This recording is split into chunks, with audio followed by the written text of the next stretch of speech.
was Nepal, and I see the corruption of the leadership has been largely influenced by the NGOs. All this money that came to Nepal, and obviously there were political problems with Prachanda, but I think the NGO role was grossly underestimated. And it's been a very negative role in corrupting the leadership of the party. And now the issue is whether the party can rebuild itself and get back into a leadership role.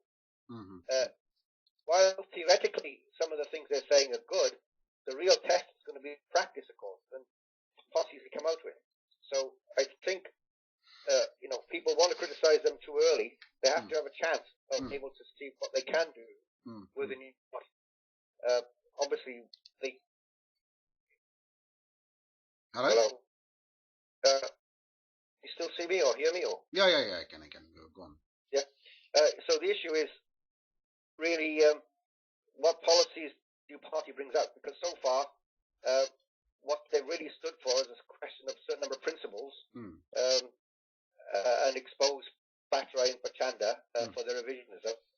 But in practice, they all need to have policies that relate practically to the people in Nepal. And we have to those. We're not quite certain what they're going to be yet.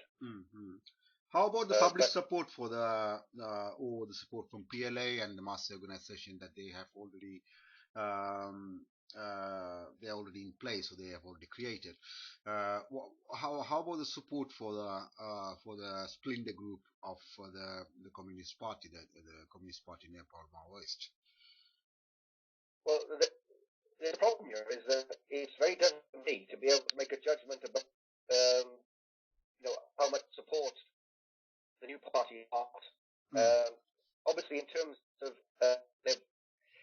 before the Unified Party was created, the majority of those people from the old party were with the new party, so there's a continuity in the sense of the people with Prachanda are from the Masal and those that came in later. Is that he does not have anyway the majority of the old party with him. But the issue, the issue, which is the one you're raising, is how much support, for example, will the Kiran, the party, Batal and how much support they get amongst the people in Nepal. And I think that's too early to judge because I don't have enough information, and I think it's expectations shouldn't be too high at this stage. Yeah? But I would expect within a year or two that we will know the answer to that question. But I see the total bankruptcy of Prachanda. I mean, he has basically become, he's ended up on the Batra line of being completely pro-Indian. And I think that's even given him problems. The Chinese don't even like Prachanda anymore, I don't think. They find him too tricky a person to deal with. I think they're quite sympathetic to the party. Can we try the video now? To switch on. Yeah. Yeah. I'm back on the video now. Yeah. Can you do yours as well, please? Yeah. Yeah. So I'm back. Okay. Okay. So we have to wait and see what the people make of the new party. But clearly, it was absolutely necessary to create the new party. Okay, that's great. How about the Indian Maoist struggle? Basically, it seems that they are only resisting against the land grab. There are various issues in India: globalization and the rural proletariat. There are various issues, against the global capitalism and so on. But when it comes to these Maoist movements, they don't seem to be, taking those issues in their hand. As a public countrywide movement. Why is that? Why are they stuck with the struggle against the land grab only? Because of that, I mean, I think that they're also losing the public support from the middle class and the lower middle class, which is struggling now after the economic fall down.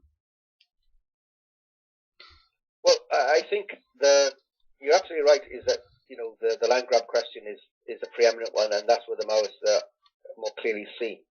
But it's very important is that Ganapathy, maybe 4 years ago, made it quite clear that for the movement to develop in India, it would not just be the Communist Party of India Maoists alone. They would have to be the coming together of a lot of what we're talking about in Europe. A lot of the left forces in India would have to come together. The Communist Party, one of those forces, the Communist Party Maoist, and really was a question of building bridges to lots of different groups within urban centres. And obviously the other key one is the national question. There are a whole host of national questions within India. It seems the Communist Party of India Maoists has had some success, especially in the northeast, on the national question, and Maoists within taking up the national question. So I think if you look at the land question, certainly that's key to them. National question. This other question of taking up issues in urban centres, we have seen a lot of repression of Maoists in urban centres. Every time Maoists service in an urban centre, or whether it's around the issue of homelessness, or whether it's whatever the issue is, the state acts very strongly. So I think it is difficult for the comrades to operate in urban centres. I think they are operating in urban centres, but obviously they will not be apparent because it's incredibly dangerous for them to operate. I'm reading even in the last few days of significant arrests in Delhi. It shows that comrades are in the urban areas, they are active in the urban areas, but they don't have the same visibility that they would, for example, have on the land question or on the national question. But I still think they're there. But I don't think, though, that it's how do all these forces in India get together? Because there are still forces, within the broader movement, which is that are antagonistic to the Maoists. It's groups within, the Communist Party of India, Marxist, or maybe within the Communist Party of India. There are still all other left forces that have got hostility towards the Maoists, and they are stronger in some of the industrial and urban areas. So they have to be undermined, and I think areas like the Punjab are interesting because, again, I see significant activity going on in the Punjab and places like that, which it's a different. So while it's correct to see, in terms of you see it, is that the Maoists are still based, and they have to break out of this rural jungle area. They're making, I think, big efforts to do so. We can't see spectacular successes, but I think that they strategically know they have to do that, and they have to win over a lot more people on the left towards them. And I don't know how long it will take. It's a very difficult battle, but I can't honestly think that they're any weaker today, even though they've been assaulted with all this military might. I think they are growing. They are much more competently organized and know their enemy very well. So I have long-term confidence for them, but it's an incredibly difficult process. Well, so when you talk about Asia, especially South Asia, I think one of the important issues is Sri Lankan Tamil struggle. And about 3 years ago, May 2009, about 70,000 of people killed within 3 days in a small area like Hyde Park Corner. And the world, including the world democratic and progressive forces, were watching without doing anything. Well, I mean, even the left forces were watching. They haven't resisted. This is the biggest humanitarian disaster of the last 50 years. Where were those left forces? Where were those democratic and progressive forces? I mean, the democratic and progressive forces, including the lefts, are not that weak. They're resisting everywhere in the world. Why didn't they care about the Sri Lankan issues? Say, for instance, Sri Lankan Tamils.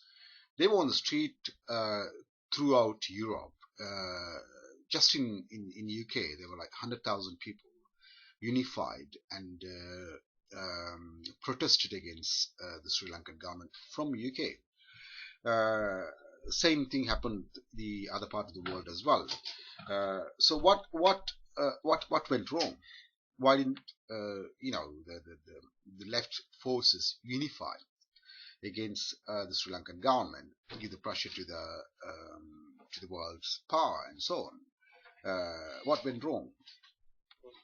No, I don't think this is a simple question to answer. I think when we talk about the left has a lot of problems, yeah? And part of its problem is that the agendas that it follows are sometimes not really genuine communist left agendas. So the issue of Sri Lanka is a classic one, is that these atrocities were committed with the consent of the democratic powers, yeah? I mean, the media, obviously, to a large degree, blacked it out in the West. So in the way that the left didn't take, because we know, for example, the Maoist struggle in India, that is virtually unrepresented in the Western media. Yeah, gets very little coverage. Yeah, but some small groups like ours, will produce literature on it, or produce a pamphlet, or produce a book, or whatever, to try to service. I accept your criticism in the sense that the left in general failed to take up the whole issue of the Tamils in Sri Lanka, and in some way went along with the media agenda, if you like, of imperialism. Yeah. Mm-hmm. Now, all that's really showing is how weak the left is in determining its own agenda. I mean, it's not a surprise, but I was watching something in the last week about the involvement of the CIA in the media. This was principally in the United States. How very large numbers of journalists working for the television networks and people working for the wireless services were all connected to the CIA in some way or other. And if they can quite easily set an agenda. And this was what the information I was reading related to the 1950s and 1960s. But it's even worse today, I believe. I think that the agenda was set by imperialism on the Sri Lankan Tamil question, and that agenda was followed by the left. To its shame, really. It should have made a much bigger call on this question, but it didn't. And all that does is reveal its weakness and the degree that it follows the Western imperialist agenda and doesn't follow, what we call a broad democratic agenda. Yes, that's true. The a Sri Lankan question, basically. After this genocide, 3 years after this genocide, the people who are affected by the war have not been rehabilitated by the government or by the NGOs who were pretending that they were doing something in Sri Lanka. Still, there's a disaster situation. On top of that, there's a land grab question emerging now. The government, Sri Lankan government, forcefully grabbing the land from the poor people. And that is one of the prominent questions to address now. But when it comes to those problems also, the aggressive nationalist forces, they don't know, they have nowhere to go, and they take the problem for the first time. I mean, they take those kind of problem in their hand. So that makes lots of difficulty to the democratic and progressive forces to act on that, because those aggressive nationalist forces, they also have the fascist features, right? And when they address these problems, and without any political agenda, and with the support of at least one of the imperialist forces, the people struggle still in question. So how do you think that we can address this problem? The problem in Sri Lanka. Yes. I mean the whole issue, the land grab. Land grab issue, yeah. Obviously, the land grab is a universal issue. It's we talk about how it's very important in India. It's even important in Western Europe becoming now because of the parasitic nature of capitalism, trying to and particularly in Africa. Obviously, my knowledge of Sri Lankan politics is very limited, but I can see, and the land grab is an interview recently which saw the beginnings of a revival, at least partially, of the left in Sri Lanka. Yeah, and there seems to be a undercurrent there that wants to create a revolutionary socialist movement, which historically it's gone through many defeats in Sri Lanka as well. So, and I obviously not familiar with the entire history, so I think it's very important for the future of Sri Lanka that the left also shows greater respect for the Tamil struggles, I would say, yeah? Because one of the things that was clear from even the formation of the new political forces there on the left is that a lot of people on the left had not been very supportive of the Tamils in the past, yeah? And some of them made self-criticism and saying that they should have done more, yeah? And I think that's very welcome. But words are not enough. The issue always is that many people talk the talk, as they say, but they don't walk the walk. Yeah. So if people are serious on the left about resolving some of the issues, it isn't just a question of talking; it's a question of some practical activity to help the Tamils on the land issue, for example, that you mentioned. Yeah. And that's what we're looking for. Because too often the left has been very good at talking, but very, very bad at actually carrying it through with some practical supportive activity. And that, I think, is universal for the left, but also applies in Sri Lanka. But the self-criticism is welcome. When I see these people saying that they've made mistakes on the Tamil question, and I think if they really are serious, they would take some action, organize some movements to bring some real benefit to the Tamil people. Yeah? The land grab is basically Sri Lankan government's land grab is closely related to the Indian government's land grab in middle India. and also it's closely related to um, the land grabs in Africa and the other part of the world. Um, so I think that at least the left forces has to have a common program to fight against this the corporate land grab throughout the world. Don't you think? Absolutely right. No, I think that for some reason, maybe because capitalism's at this stage, I mean, land has always been an issue, and it actually is an explosive issue.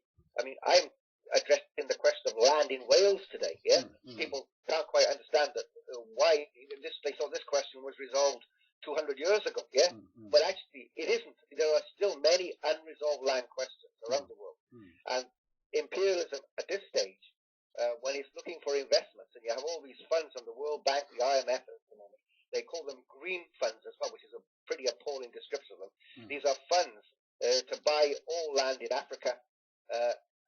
Basically, they buy it very, very cheaply. It's an investment. Then they grow agro-industrial crops on there, completely ruins the land. Obviously, they already in Ethiopia, they're pushing off hundreds of thousands of people off the land. People who've had rights to the land don't recognize because most of the people who live on the land don't have the legal title to the land. That belongs to the government or to some other individuals. They get compensated.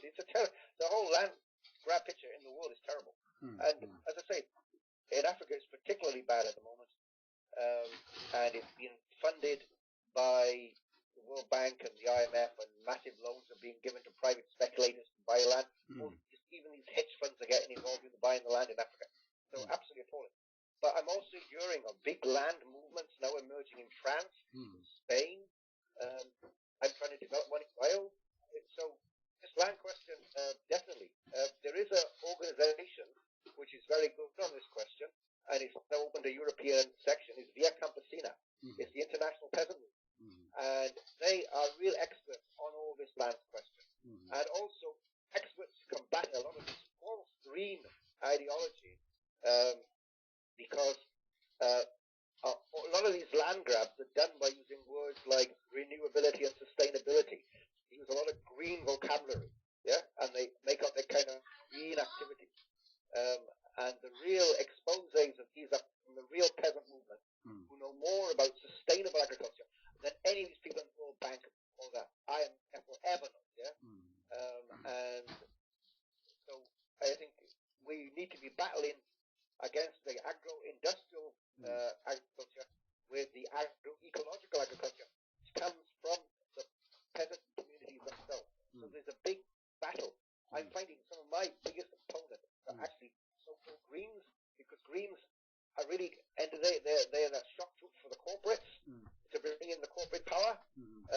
Got to be very careful. The way the green ideology is being exploited is also a big issue that needs to be confronted. And a lot of these Greens have a lot of money from corporates, so you've got to be very wary of them. Excellent. Because they are false friends of the people. Thank you so much for this interview.